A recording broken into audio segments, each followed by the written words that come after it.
इस प्रश्न को देखते हैं। किसी प्रथम कोटि की अपक्रिया में 40 सेकंड में पदार्थ की सांद्रता प्रारंभिक सांद्रता की आधी रह जाती है। अपक्रिया के वेग स्थिरांक की गणना कीजिए। यह आपका 2 नंबर में क्वेश्चन आया था 2019, 2022 और 2023 के एग्जाम में एक प्रश्न आ चुका है। आपका 2024 के एग्जाम में आया हुआ भी है। अगर बात करते हैं इसको सॉल्व कैसे करेंगे, इसको भी सॉल्व करने के कितने तरीके हैं आपके? 2 तरीके हैं। कितने तरीके हैं आपके?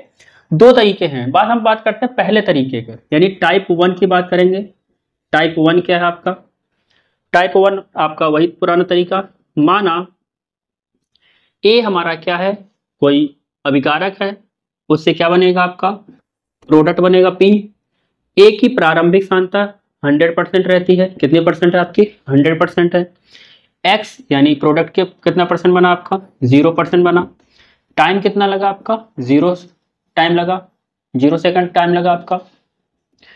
अब टाइम आपको कितना लग रहा है आपका? 40 सेकंड लग रहा है, यानी टाइम कितना दे दिएगा आपका? 40 सेकंड का टाइम दे रहा है आपका। आगे कह रहा है कि प्रारंभिक सांद्रता का आधा रह जाता है, यानी कहने का मतलब ये है कि जो x है, x अगर 100% है तो 50% क्या हो गया आपका? वियोजन हुआ। तभी तो आपका जो a माइनस एक्स की जो मात्रा है वो आधी रहेगी, यानी 100 माइनस 50 पे जब करेंगे हम लोग तो कितना आ जाएगा आपका? यहाँ पे 50% बचेगा। कितना बचेगा आपका? 50% बचेगा आपका। ये आपका सवाल हो गया।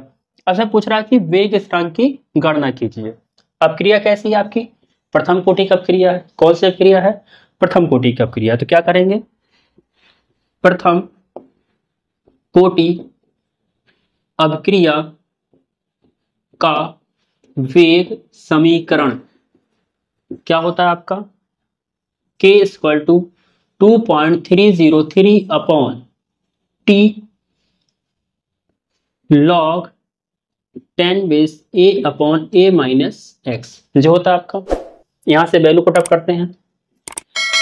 2.303 t की वैल्यू कितनी है आपकी? 40 सेकेंड। 40 लॉग 10 बेस a की वैल्यू कितनी है आपकी? 100%, 100 रखा। a माइनस एक्स की वैल्यू कितनी है आपकी? 50 है, 50% रखा। इसको इससे क्रॉस किया तो 2 टाइम हो गया आपका। और यहां रखेंगे 2.303 upon 40 log base 10 2। Log base 10 2 का मान कितना होता है आपका? ये आपका सवाल में दिया जाएगा। कितना होगा आपका? लॉग 10 बेस 2 की वैल्यू कितनी होती है आपकी? 0.3010। ये आप वैल्यू याद कर लीजिए। पेपर में दिया जाता है, कभी कभी नहीं भी दिया जाता है, उस समय आपका काम आएगा। आगे देखते हैं। यहाँ के इक्वल टू क्या बन जाएगा आपका? 2.303 अपॉन 40 इंटू 0.3010। हमने क्या किया? लॉग 10 बेस 2 की वैल्यू यहाँ पे पुटअप कर दी। अब इसका इसमें मल्टीप्लाई करेंगे तो के इक्वल टू क्या बन जाएगा आपका? 0.693 अपॉन 40। इसको सॉल्व करते हैं तो के इक्वल टू निकलता है आपका 0.0173 सेकेंड इनवर्स। आपका पेपर में यह भी आंसर होता है। अगर इसको और फर्दर सॉल्व करेंगे तो के इक्वल टू क्या बन जाएगा आपका? 1.73। 2.1 हमने वैल्यू सब्ट्रैक्ट की तो कितना आ जाएगा आपका? -2 सेकेंड इनवर्स। ये भी आपका आंसर आता है पेपर में। 2 में से जो भी आप उसको सॉल्व कर सकते हैं। ये था पहला तरीका सॉल्व करने का। एक बार और समझा देते हैं आपको। माना क्या, कोई एक रासायनिक अपक्रिया ए है, उससे क्या बन जा रहा है आपका? प्रोडक्ट बन रहा पी। ए प्रारंभिक सांद्रता कितनी है? 100% है। प्रोडक्ट क्या बनेगा आपका? 0%, क्योंकि टाइम हमारे पास क्या था? 0 सेकंड था। टाइम आपको कितना लगा? 40 सेकंड लग गया। अपक्रिया क्या कह रहा है? प्रारंभिक सांद्रता की आधी रह जाती है। आधी मतलब क्या है कि आधी जो अपक्रिया है, आधी सांद्रता है, वो क्या हो गई आपकी? प्रोडक्ट में कन्वर्ट हो गई। किस में कन्वर्ट हो गई आपकी? प्रोडक्ट में, यानी 50% प्रोडक्ट में कन्वर्ट हो गई आपकी। जब 50% आपकी प्रोडक्ट में कन्वर्ट हो गई तो a माइनस एक्स यानी कि अभिकारक a की बची हुई सांद्रता कितनी हो जाएगी आपकी?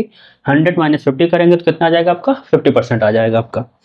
अब इस पे क्या लगाएंगे? पूछा क्या क्या है? वेग स्थिरांक पूछा क्या है?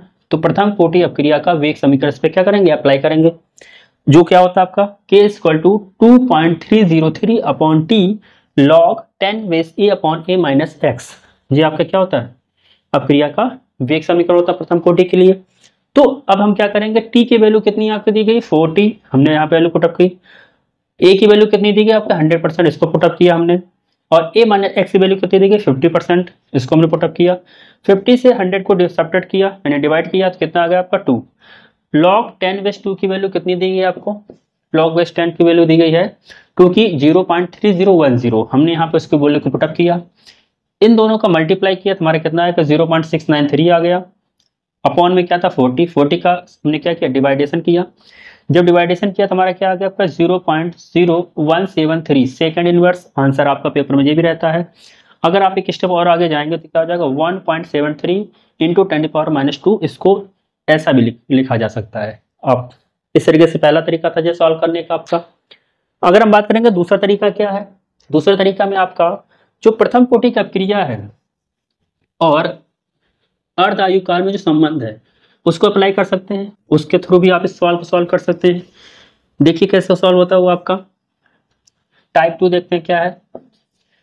प्रथम कोटि अपक्रिया, प्रथम कोटि अपक्रिया एवं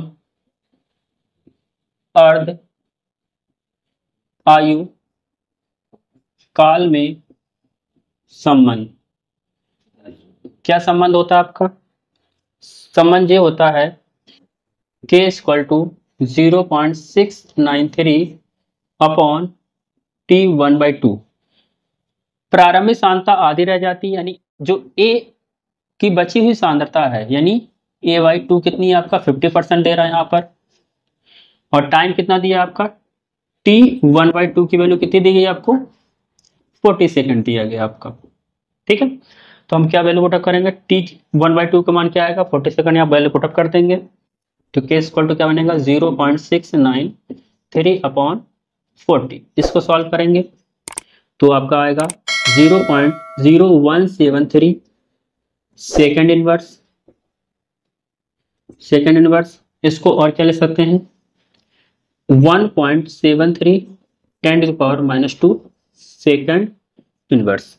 तो k का वैल्यू क्या आ गई आपकी, जे आ गई। धन्यवाद।